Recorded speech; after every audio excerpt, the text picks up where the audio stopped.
Alright, welcome back, video game designers. If you recall, last week I told you that I wanted you to create a level with 3D character movement, nav mesh for intelligent enemy navigation, and raycasts for things like shooting, looking at objects, and stuff like that.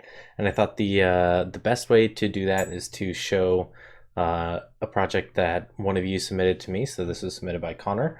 I'm going to go ahead and walk through this and look at the solution that he came up with to this. So first thing that I want to look at is the character movement script. So here we see player movement. This is pretty standard player movement script that we saw on the Brackeys tutorial for 3D character movement.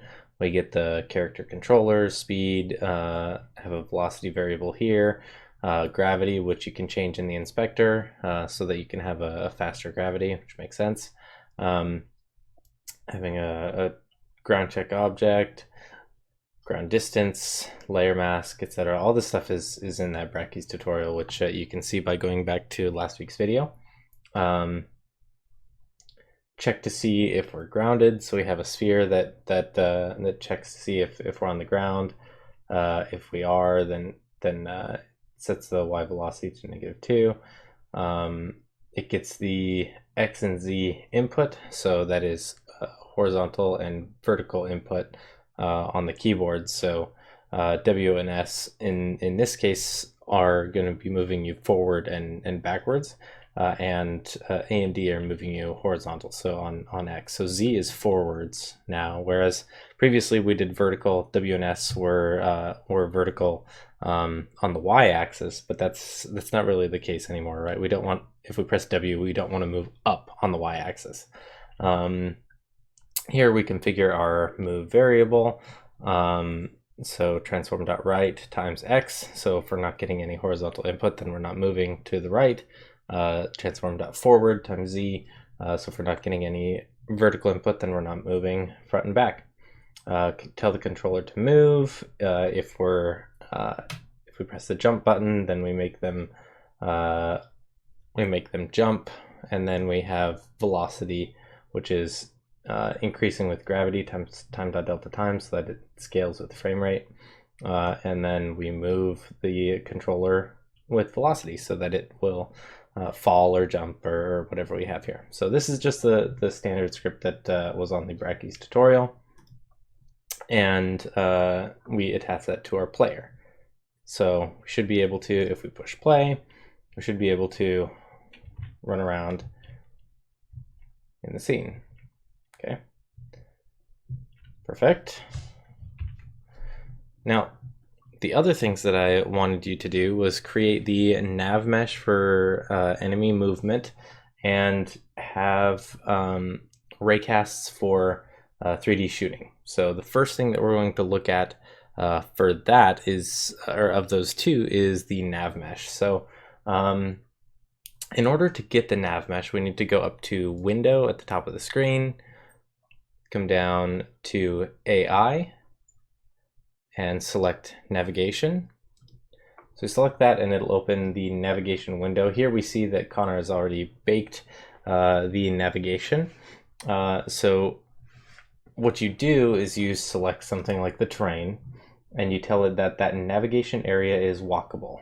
Okay, so you have to say that it's navigation static, so it's not going to move, and it's walkable. Once we do that, we come over and we click bake, and it will bake this blue outline of the entire world, basically saying that these places are navigable. You can walk on these spaces. Now we can see here that there are some settings. So 45-degree angle, if we had some terrain here and it went really steep, then we would see that there are some spots of it that are not navigable. They're not able to walk on that. They would have to walk around the mountain, stuff like that. But because this is all flat, we don't really see that. We can see, so if I select this cube and I put it down here and I say, actually I want this object to be navigation static and I want it to be not walkable. And I come in and I click bake.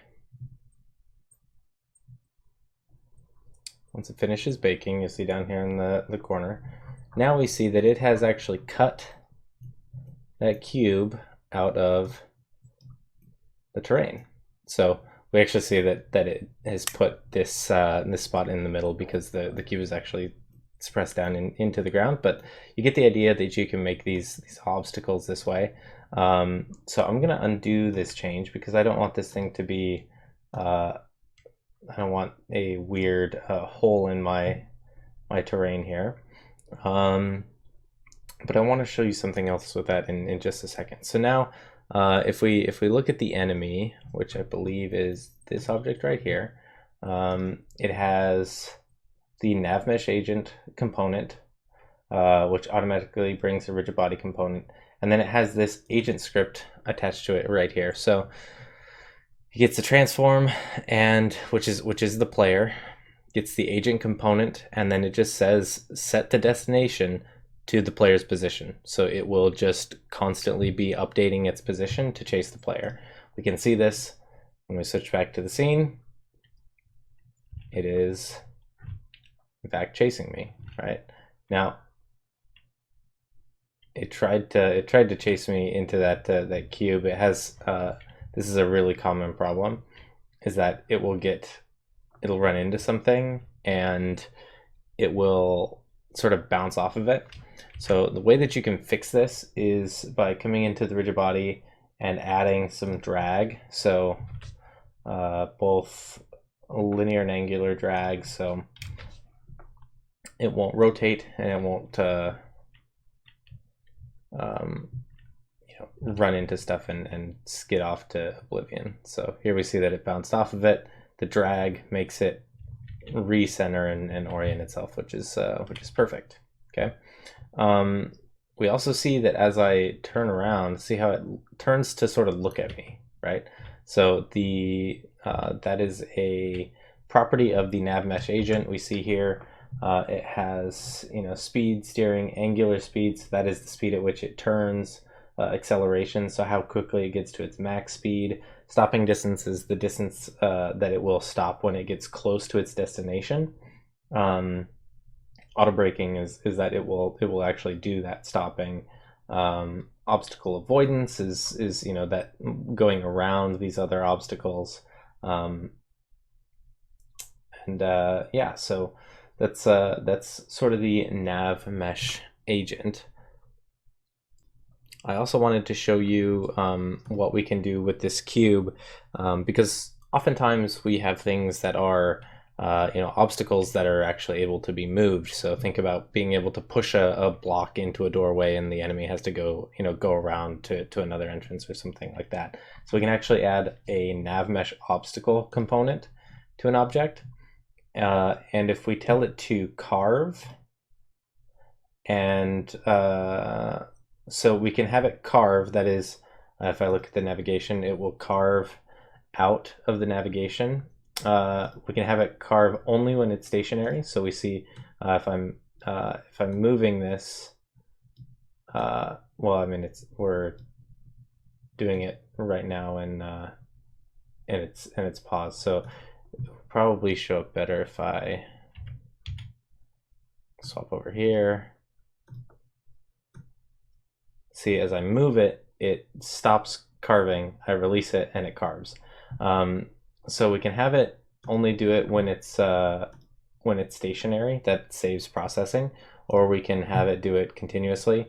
So if we run this again, I leave and I have it run. See, it's cutting it out constantly. So that's a way that you can have sort of pushable objects to get it in the way of enemies and stuff like that. So pretty cool, the sorts of things that you can do with the navmesh agent, being able to have obstacles and agents that will actually turn and look at you and stuff like that. And we can imagine having something that's not just this cube, but having something that is like a 3D model of a character that's walking or something like that, and we expect that individual to turn and look at you if they're chasing you, right? So being able to do that and having that just sort of built into the navmesh agent is really, really handy.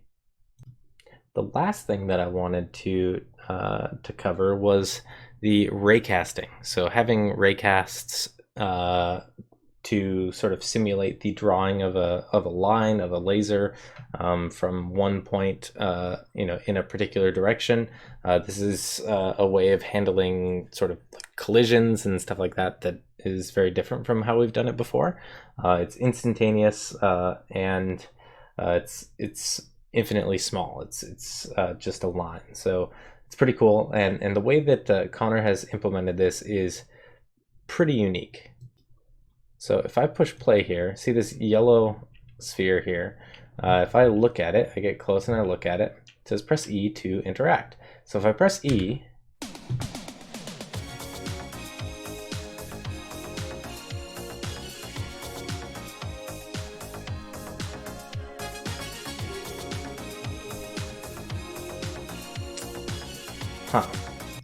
okay, so we're gonna stop that. So I don't suspect that you expected to get rickrolled.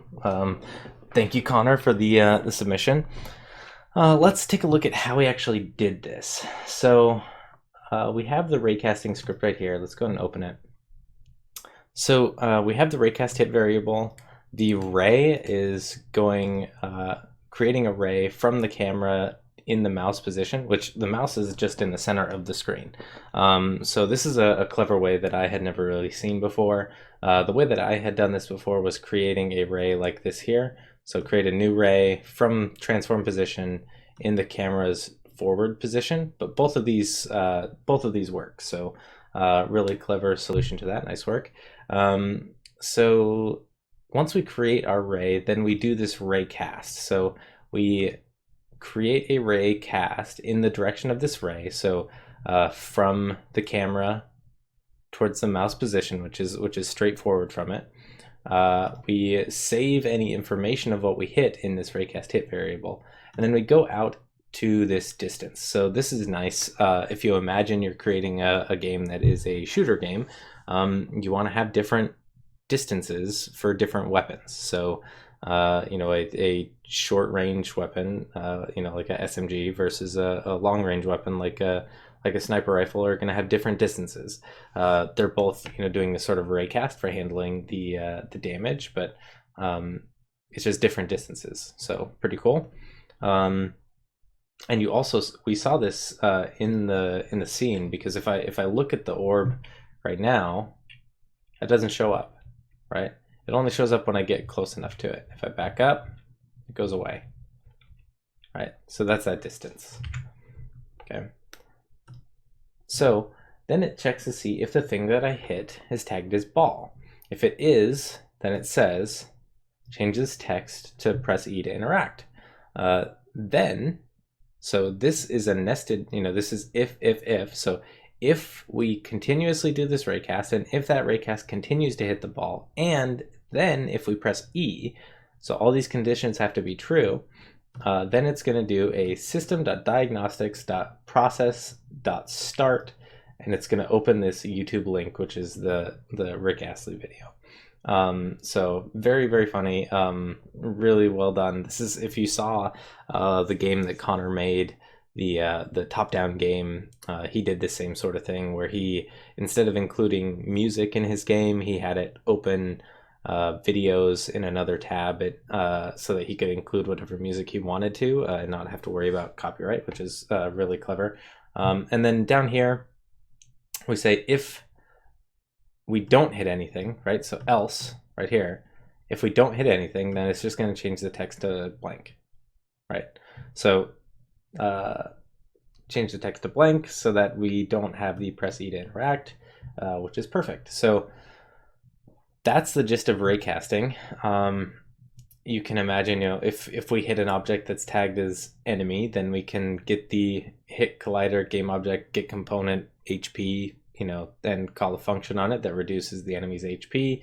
Any of those things, if we hit a object that's called key and we press E, then it adds the key to our inventory. All these things are basically the same. Yeah, it's very, very cool, and a great application of this. This is super clever. Great job with coming up with that. And with that, I think that we are about done with the wrap up of last week's, or I guess 2 weeks ago, because last week was spring break, video. And hopefully you've had time to check out the other video for the task this week, which is creating the 3D map. Send those submissions to me at matthew.adelman@ksd.org. Either a document or I think I already got one that's a video. Really, whatever medium works best for your submission, send that to me and I will take a look at it. Otherwise, I guess I will talk to you all next week.